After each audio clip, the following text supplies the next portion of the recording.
C'est fort. Alors, effectivement, le simple, la vie qui est échange, et qui est possibilité justement de voir que ça ne circule pas, qu'il n'y a pas l'ange dans l'écheveau de la vie, eh bien, si ce fil-là n'est pas dévidé, si ce fil-là, justement, ce fil blanc de la conscience, de l'intelligence, au travers même de ce chaos, ne se dégage pas à travers, par exemple, ce qui se passe là, avec ce qui se passe là, maintenant, ta propre limite, n'étant pas assumée pleinement, ne pourra jamais être consumée dans la possibilité de ce que te renvoie de façon implacable, entre guillemets, le petit ego ou le grand ego, ou la conscience. Et effectivement, quand on se retrouve dans cette mare-là, celui qui n'ose pas être dans sa propre mare, ou dans laquelle il se trouve, c'est d'être dans l'antichambre de l'impasse comme la seule chose qui soit où il n'y a pas de solution au sein de la limite, si ce n'est d'être conscience d'une part de cette limite, d'en éprouver le malaise, d'être ébranlé et de perdre le masque, et qui s'écroule devant autrui.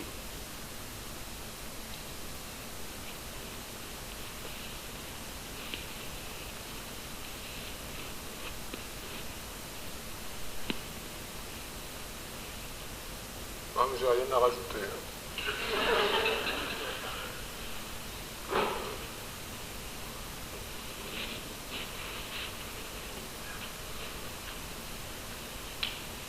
J'aimerais bien qu'on revienne sur la fin de la matinée, et je voudrais bien demander à Solaris, il a parlé de la violence du monde, de cette fin de cycle. Est-ce que tu pourrais revenir là-dessus? Oui.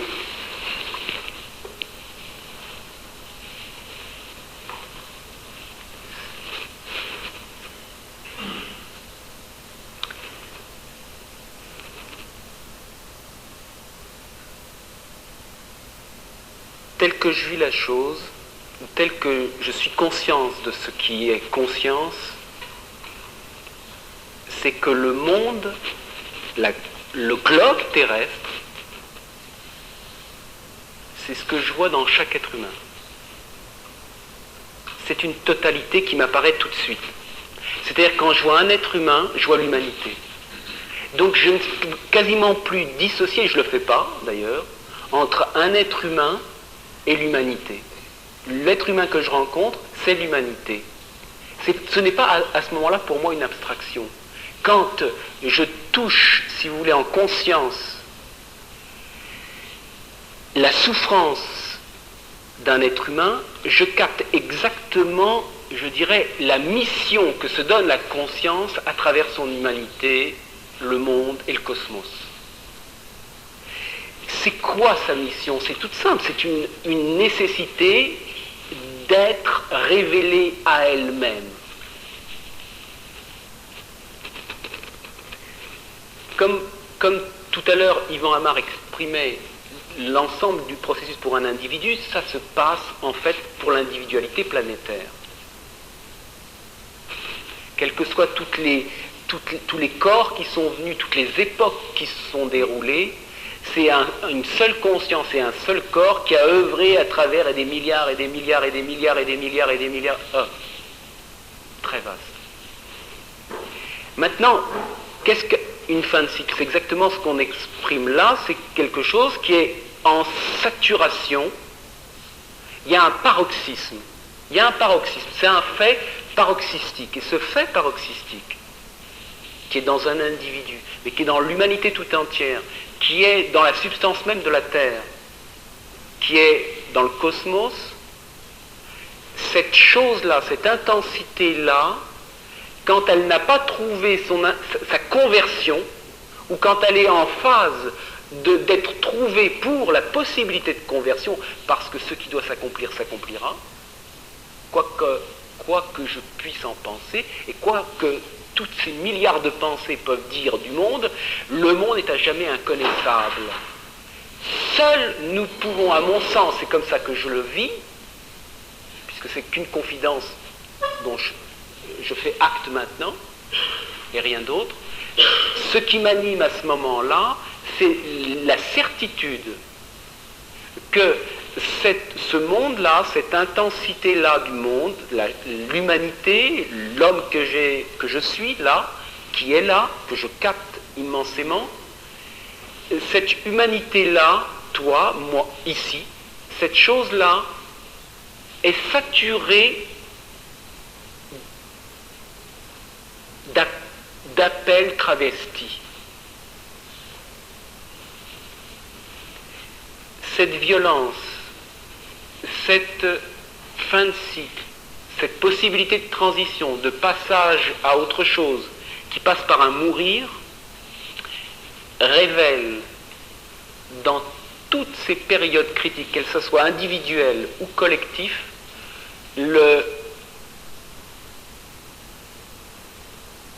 la venue, enfin, le quelque chose, la rencontre, l'échange, la chose, le fait où il y a une action de cette conscience, une action de cette compassion, pour justement que ce lieu-là, qui est moi, là, qui est moi, puisse impérativement, ça c'est une obligation, quoi que je puisse penser de mon évolution, si je suis prêt ou pas prêt, la vie nous oblige à la préparation et à être prêt, prêtre de la vie. Cette évidence pour moi est la suivante, c'est quand je parle d'une fin de cycle pour cette civilisation, pour moi ce n'est pas une théorie, je l'éprouve comme telle, et que à ce moment-là, il y a des influx de cette intention de la conscience qui viennent, et je vais employer ce mot-là qu'on a murmuré un peu en filigrane, mais je vais le relancer. Il y a le rappel et le sens du sacrifice qui arrive au sein de l'individu et de la terre tout entière pour l'accomplissement de cette alchimie.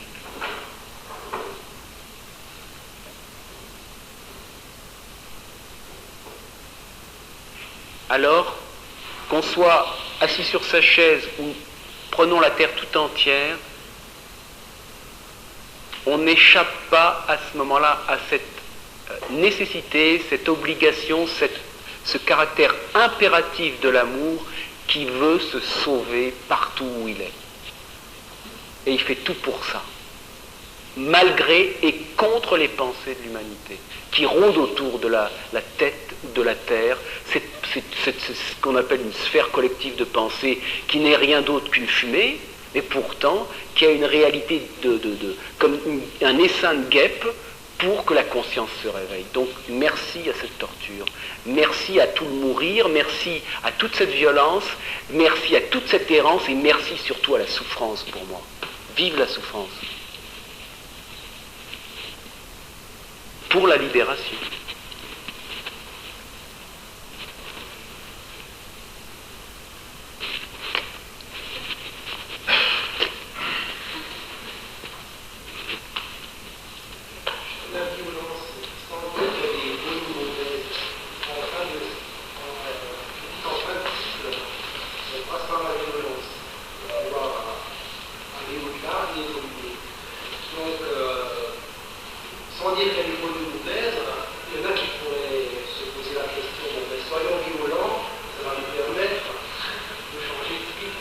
Soyons conscients. Ah ouais, c'est très différent. J'invite pas à la violence. Hein. Il y a autre chose quand même que la violence. Et peut-être t'as remarqué. Attention, hein, t'es en train de. Il y a la violence qui va essayer de se justifier là en ce moment. Hein, sois conscient. J'ai pas dit ça. Hein. C'est exact. Continue, vas-y mon pote. Non, ce que je veux dire, c'est. Non, je m'amuse.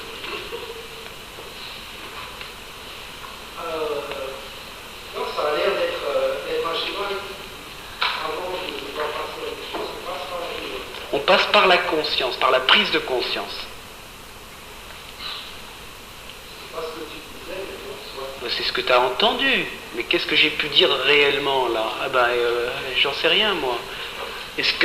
Alors, au regard simplement, pour me préciser, il est possible que je ne sois pas suffisamment précis, et là c'est un fait, je vais me repréciser pour moi-même, mais pas pour toi. J'en ai rien à faire de toi là, non, parce que moi c'est toi, toi c'est moi, donc je me précise moi. Voilà.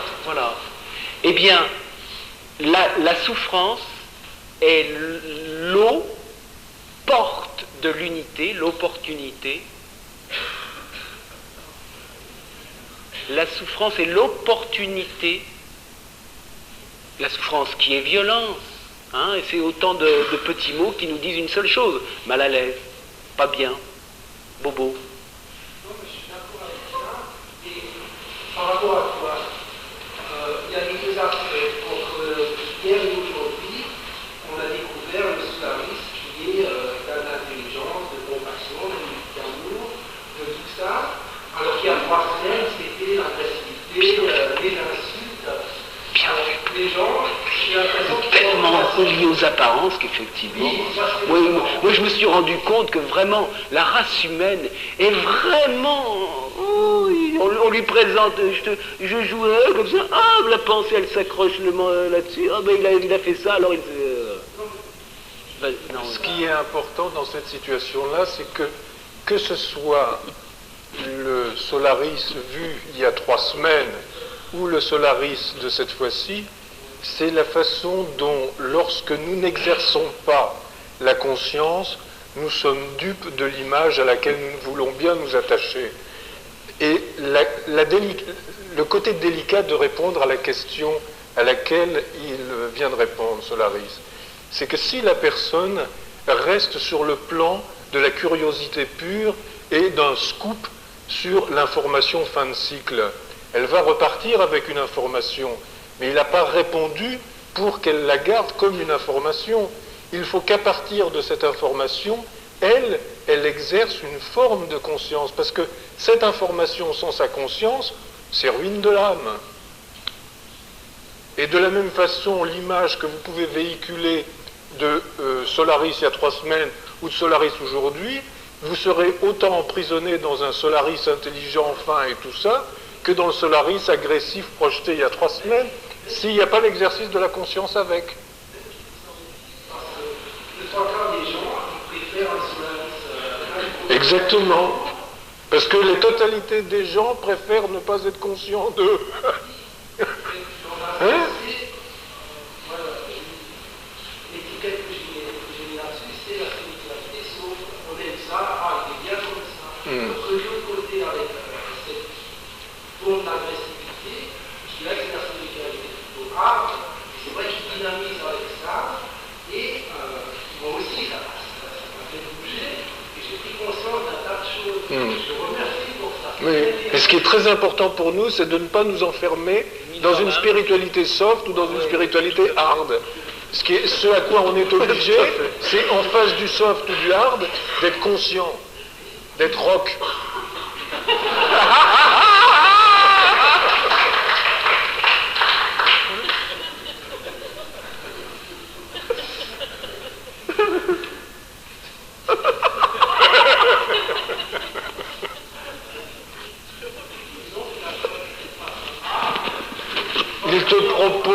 Il te propose ça, mais pour t'obliger à la conscience. Hein, on n'a pas le choix. Et là où est notre drame d'être humain, c'est justement, et le signe indicateur, c'est souffrance. C'est pour ça que je mettais en avant ce matin le fait que la souffrance peut être confortable et heureuse autant que malheureuse. Et ce à quoi nous sommes obligés, c'est une qualité de conscience qui va reconnaître cette souffrance dans le soft comme dans le hard, pour pouvoir se libérer de ces représentations-là et enfin reconnaître la réalité qui se cache sous ces masques-là. C'est le cadeau, c'est la générosité de cette conscience que de prendre tous ces masques. Dans la Gita, Krishna dit « Je prends la forme sous laquelle l'adorateur m'adore pour pouvoir lui faire reconnaître que l'adorateur et l'adoré sont un. » Ceux qui veulent du hard auront du hard.